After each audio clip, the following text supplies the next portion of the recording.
that saved a wretch like me.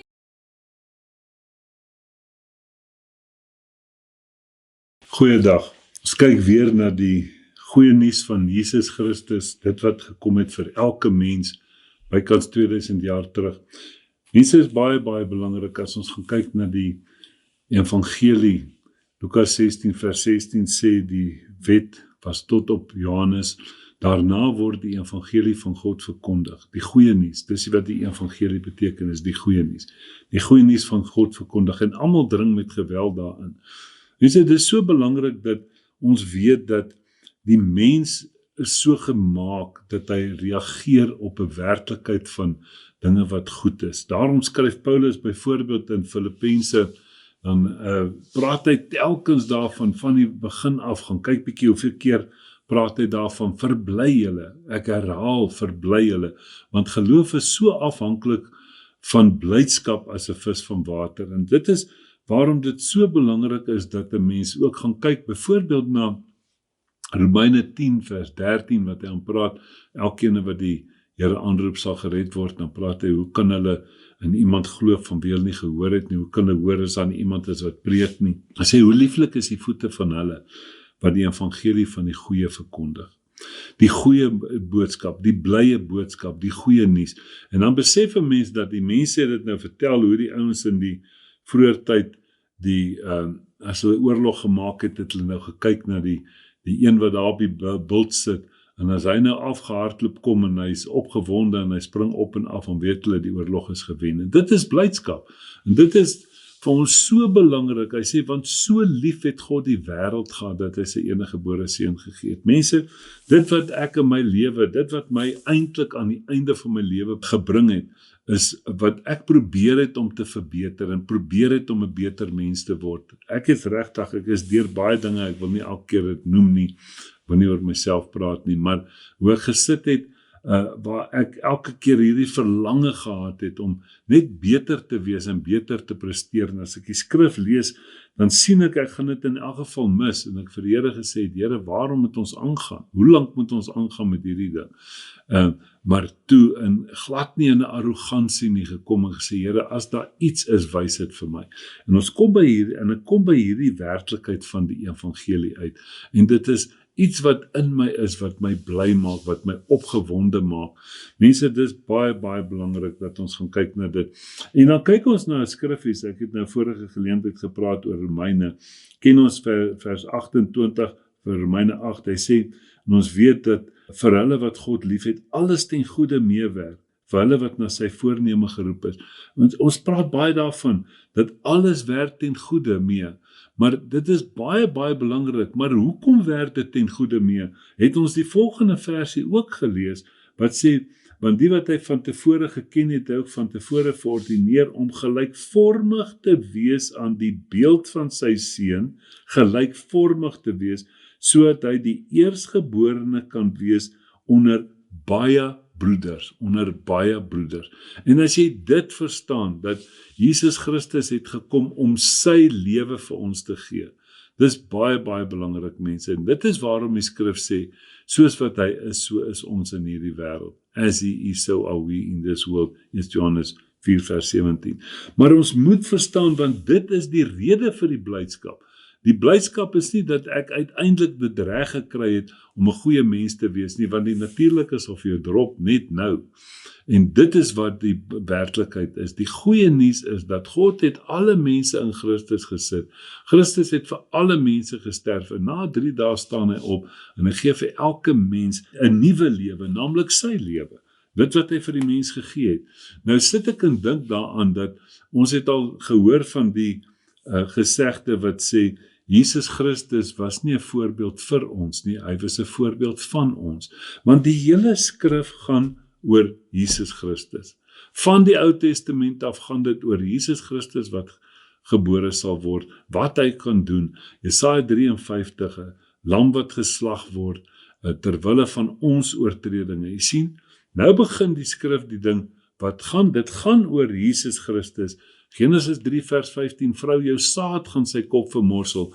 En nou sien ons, nou kom hy, nou begin hy nader aan ons kom. Nou sê hy, Jesaja 9 vers 5, 'n kind is vir ons gebore, 'n seun is aan ons gegee, en die heerskappy is op sy skouers. Dis die ene wat nou my lewe is. Dis Jesus Christus wat in my is. Hy sê, heerskappy is op sy skouers, en hy word genoem wonderbaar, raadsman, sterke God, ewige Vader, vredevors. Is dit nou iets om oor arrogant te raak? Nee, dit is net 'n werklikheid dat God het dit wat in Genesis, toe die mens in beeldnis en gelykenis geskape is, en dit skeef geloop het, omdat die mens dit weggegee het, het God nou weer kom teruggee vir die mens. So ons is weer in God se skepingsdoel, beeldnis en gelykenis. En dit is waaroor dit gaan. Hoekom ons sê dat Christus is nie 'n voorbeeld vir ons, dat ons moet probeer om soos hy te wees nie, of probeer om soos Jesus te word nie. Ek hoor baie keer mense sê, ons moet probeer om soos Jesus te word. Dan vra hy, hoe het jy dit al reg gekry? Het die predikant dit al reg gekry? Nee, ons probeer maar almal. Nou as almal dit probeer en nog niemand dit reg kry nie, hoekom sal ek dit probeer?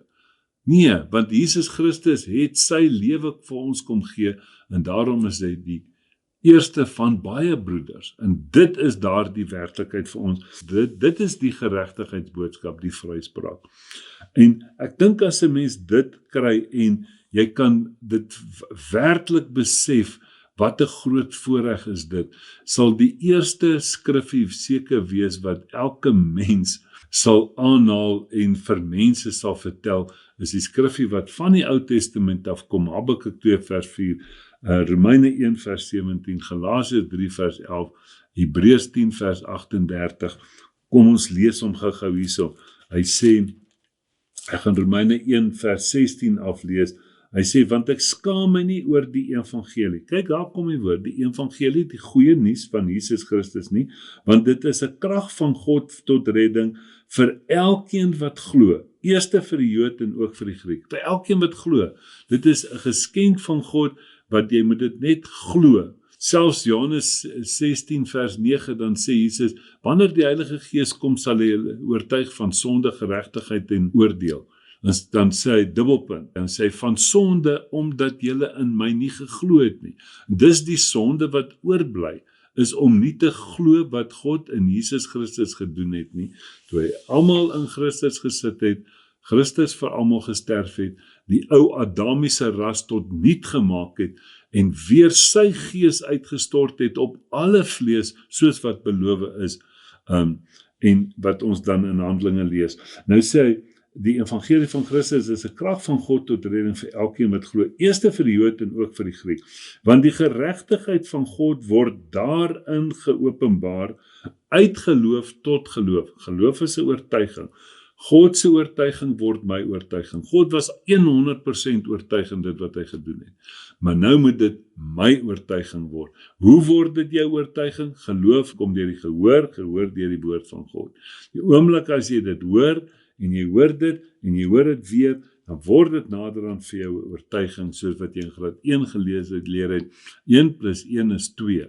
Met proppies, met appels en alles, totdat jy dit weet, dan sal niemand jou weer andersins kan oortuig nie.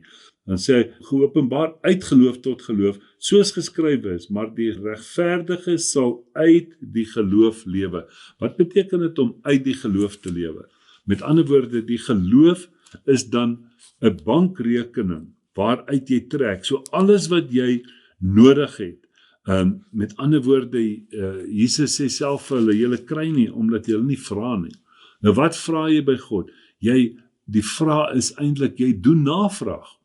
Nee, dit is wat dit eintlik is, jy doen navraag. Is hierdie ding vir my weggesit? En as jy in die skrif kyk, dan gaan God vir jou sê, ja, dit is jou deel. Dis nie jou deel om 'n ander man se vrou te vat nie. Dis nie vir jou weggesit daar. Dis nie iets waarvoor Christus betaal het nie. Kom ons kyk gou-gou.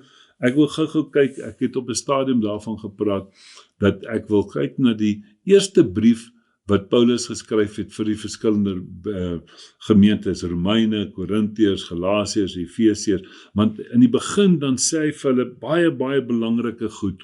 wat van toepassing gaan wees as 'n fondasie vir die res van daardie brief wat hy geskryf het. En dan het hy ook vir hulle gesê, julle moet die briewe aan die ander ouens gee om te lees en julle moet die ander gemeentes se briewe ook lees. So kom ons kyk hier, hy sê, Paulus, 'n geroepe apostel van Jesus Christus deur die wil van God en die broeder Sosthenes aan die gemeente van God wat in Korinthe is, aan die geheiligdes in Christus Jesus, die geroepe heiliges, saam met almal wat die naam van ons Here Jesus Christus in elke plek aanroep, hulle sowel as ons Here. Genade en vrede vir julle van God, ons Vader en die Here Jesus Christus. En sê hy, kyk mooi, vers 4, kom hy, nou sê hy, ek dank my God altyd. En dan sê hy sien, Paulus gaan dit in al sy briewe doen, het hy dank God. Hoekom dank hy God? Wanneer dan sê jy dankie? Wanneer jy iets reeds ontvang het. Jy sien, en dit is die belangrikste. Hy sê, ek dank my God altyd oor julle vir die genade van God wat aan julle in Christus Jesus gegee is. Waar is dit gegee? In Christus Jesus. Is dit in Moses gegee? Nee. Mense, ons praat van die genade boodskap. In Romeine praat hy dat julle deur die geloof die toegang tot die genade het. Met ander woorde, jy kan nie in die Ou Testament daarna gaan kyk nie, want toe het die geloof nog nie gekom nie. Met ander woorde, die oortuiging aangaande Jesus Christus. Hier sê hy dat vir die genade van God wat aan julle waar in Christus Jesus gegee is. So, jy moet kyk na die boodskap na die kruisiging. Hy sê dat julle in alle opsigte, kyk mooi, Paulus skryf hierso, hy sê dat julle in alle opsigte in hom ryk gemaak is, in elke woord en alle kennis. Mense, baie belangrik. Julle is in alle opsigte ryk gemaak. Jy gaan, en dit is presies wat Dawid geskryf het, Psalm 23, die Here is my herder, ek kom niks kort nie. Dit was absoluut daai 'n profetiese woord, maar dan sien jy dit is die werklikheid in Jesus Christus. Hy sê, soos die getuienis aangaande Christus bevestig is waar? Onder julle. Die King James sê, in julle. Nou, daar is 'n paar plekke wat die Afrikaanse vertaling praat van onder julle. As jy mooi wil verstaan, dan sal dit wees, dit is onder ons. Hoekom? Omdat Christus in ons is dit onder ons teenwoordig. Maar belangrik hier is, die getuienis aangaande Christus bevestig is. Hy sê, sodat julle in geen enkele genadegawe agterstaan nie. Geen enkele genadegawe. Mense, as mens mooi na hierdie werklikhede gaan kyk, dan besef 'n mens dat jy die volle werklikheid ontvang. Jy het nie net 'n deeltjie van Jesus ontvang nie. Ek kyk nou die dag weer na 'n babietjie wat gebore is, en ek sit net so en kyk na daardie babietjie, en ek verstaan dat daardie babietjie het Jesus Christus kompleet. Nie 'n baba Jesus of wat ook al nie. Jesus Christus kompleet. Die skrif sê in Kolossense 2 vers 9 en 10, die volheid van God is in Jesus Christus. En julle het daardie volheid. Julle het dit. Elke mens, daar staan nie na 5 jaar of na 10 jaar of wanneer jy dit nie. Dis absolute volheid. Nou kom Efesiërs 1 vers 13, dan sê hy, hoe werk hierdie goed? Want God het in Christus gegaan, en Christus het gesterf, en hy het betaal vir alles, die volle pakket, vir elke ding wat jy ooit in jou lewe nodig sal hê, het Jesus Christus voorbetaal. Nou sê Efesiërs 1 vers 13, hoe kry jy dit? Want dit lyk nie of ek dit het dalk nie.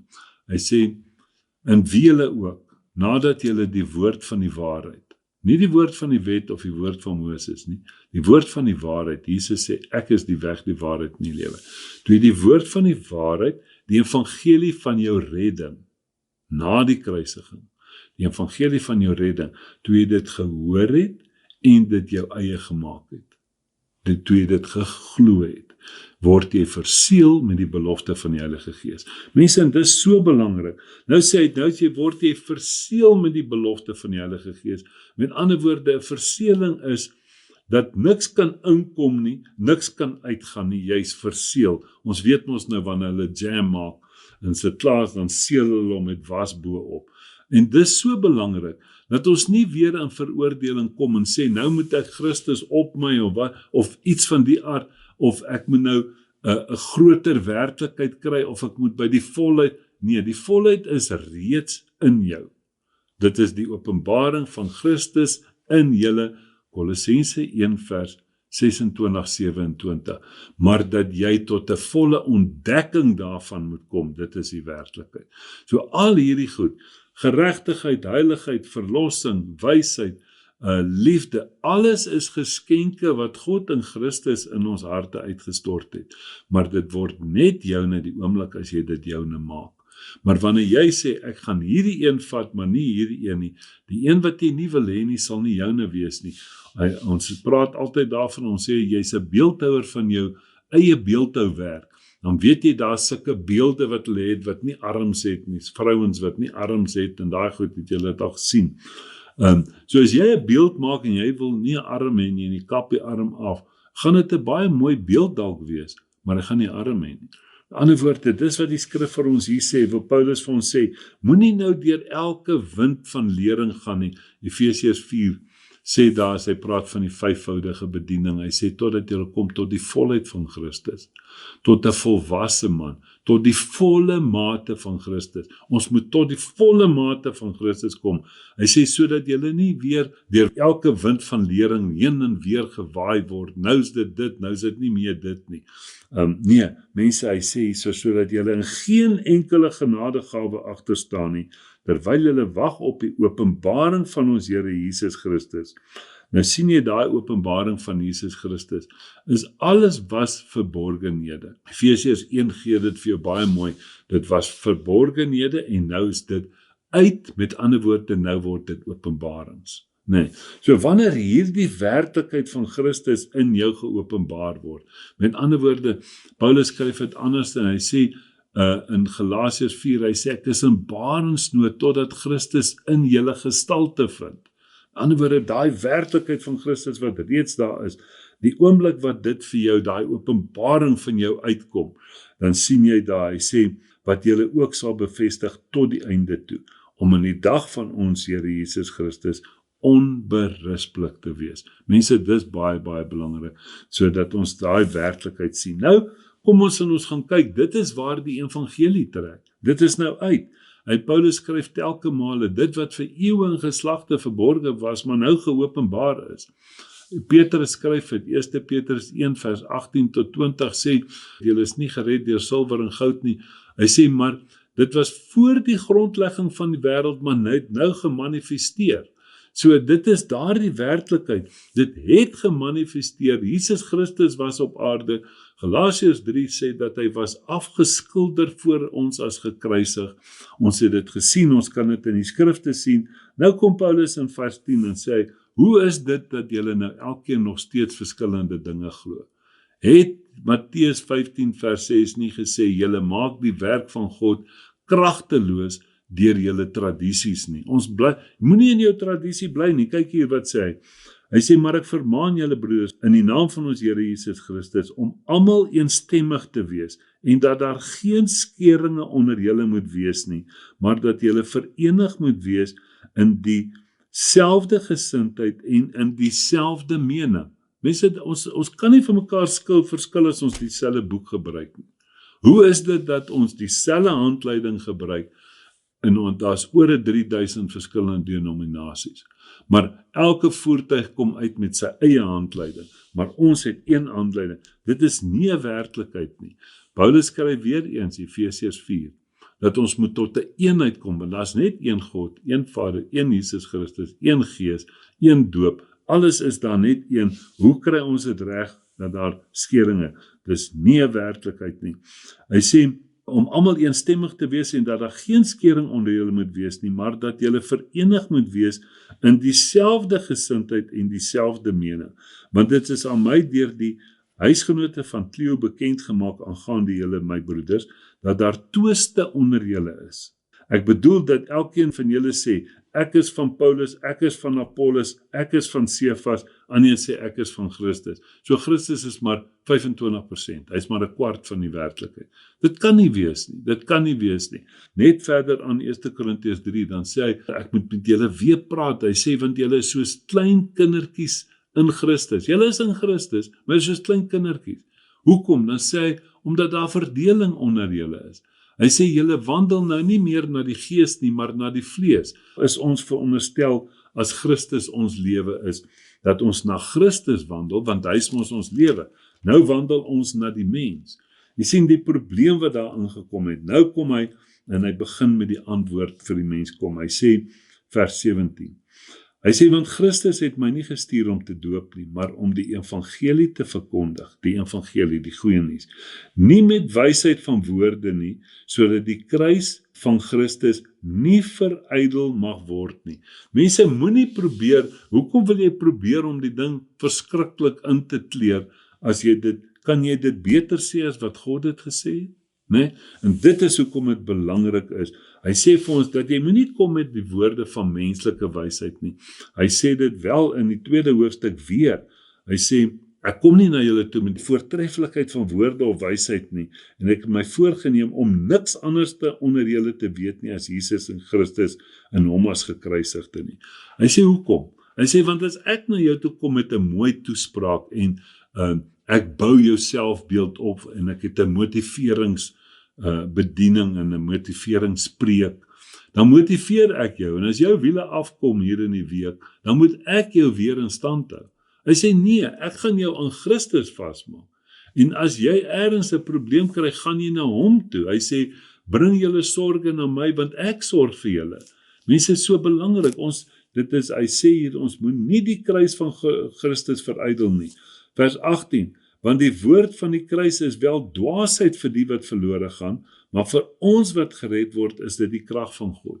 Die woord van die kruis is dwaasheid vir hulle wat verlore gaan. Mense dink, en ek vang my baie keer in daai ding en dink ek moet nou weer 'n bietjie mooier preek. Hulle raak dalk boring, maar ek kan nooit boring word nie, want Paulus skryf 1 Tessalonisense 2 vers 13, hy sê, toe julle hierdie woord gelees het, of gehoor het julle dit nie aangeneem as 'n woord van 'n mens nie, maar vir wat dit werklik is, as die woord van God. Hy sê ook, wat werk in julle wat glo.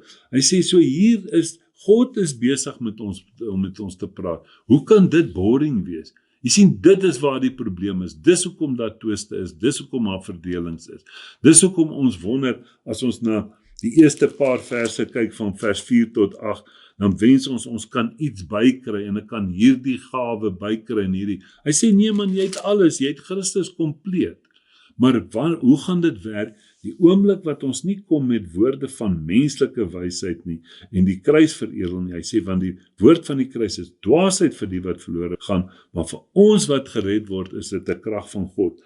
Nou sit hy hier, hy sê, vers 21, hy sê, dit het God behaag deur die dwaasheid van die prediking, die wat glo te red, want die Jode vra teken en die Grieke soek wysheid. Jy sien, elkeen het sy eie dingetjie, maar ons verkondig Christus wat gekruisig is, 'n struikelblok vir die Jode en dwaasheid vir die Grieke.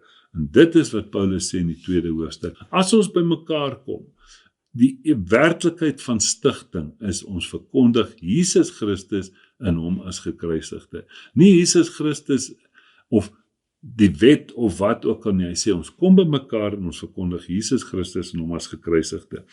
Nou kyk jy hier, dan sê hy die 30ste vers sluit hy af so mooi. Hy sê, maar deur hom, deur God, is julle in Christus, wat vir ons geword het, ons wysheid uit God, ons geregtigheid, ons heiligmaking en ons verlossing. Hy het dit vir ons geword. Daarom het ek die wysheid, daarom is ek geregtig, daarom is ek heilig, en daarom is ek verlos, die oomblik wat ek my ou lewe as drek beskou en Jesus Christus my lewe is. Dis die evangelie, die goeie nuus van Jesus Christus. Amen.